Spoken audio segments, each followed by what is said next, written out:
Hey guys, this is Prince. आज का हमारा टॉपिक है भारत की सीमाएं। दरअसल भारत की सीमाएं ये कोई अलग से टॉपिक नहीं है, बल्कि ये जो हमने कल वीडियो कवर किया था भारत के पड़ोसी देश, उसका ही एक हिस्सा है। पर वो वीडियो लंबा होने की वजह से हम इसको अलग से कवर कर रहे हैं। तो चलिए वीडियो को शुरू करते हैं।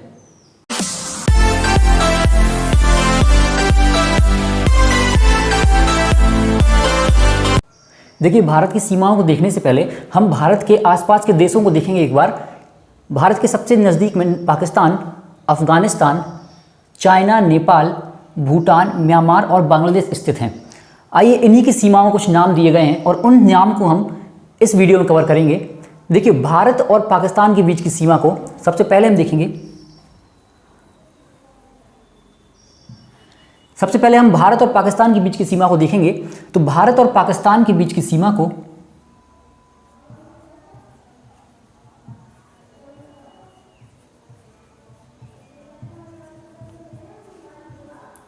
इंडिया और पाकिस्तान यानी भारत और पाकिस्तान के बीच की सीमा को हम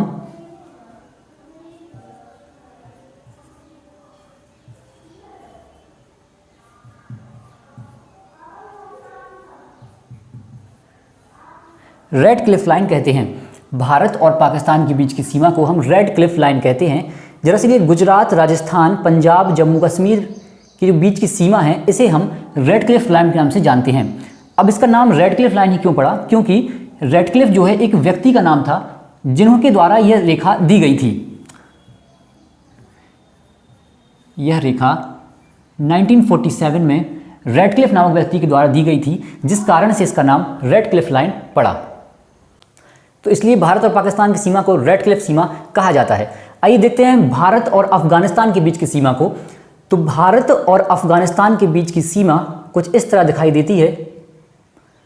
अब देखिए, 1947 यानी 1947 से पहले भारत और पाकिस्तान एक ही देश हुआ करते थे, जिस कारण से अफगानिस्तान जो है भारत के तुरंत बाद का देश था।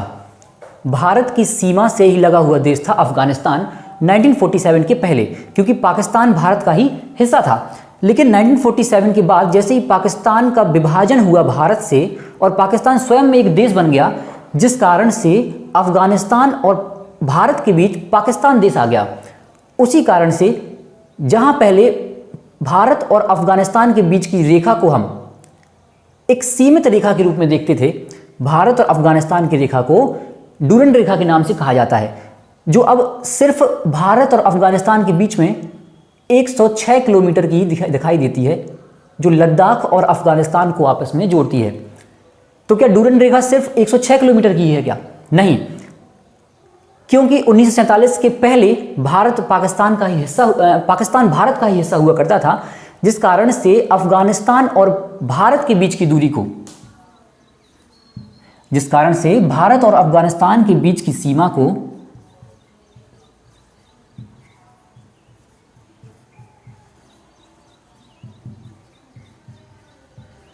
इंडिया और अफगानिस्तान के बीच की सीमा को हम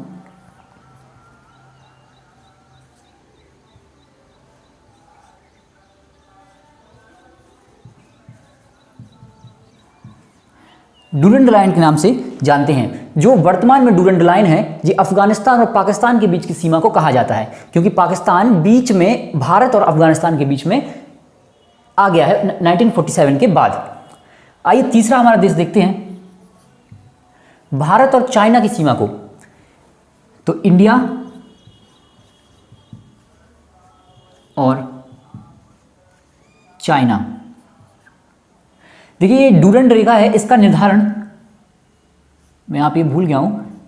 डूरंड रेखा का निर्धारण 1896 में किया गया था।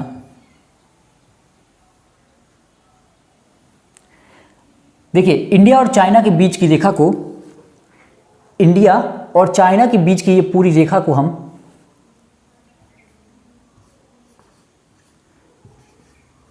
मैकमोहन रेखा या मैकमोहन लाइन कहते हैं, जिसका निर्धारण 1914 या 1914 में किया गया था शिमला समझौते के दौरान। तो चाइना और भारत के बीच की रेखा को मैकमोहन लाइन कहा जाता है, जिसका निर्धारण 1914 में किया गया था। तो आई होप आप लोगों को ये वीडियो काफ़ी इन्फॉर्मेटिव लगा होगा। तो चलिए मिलते हैं आपसे नेक्स्ट वीडियो में।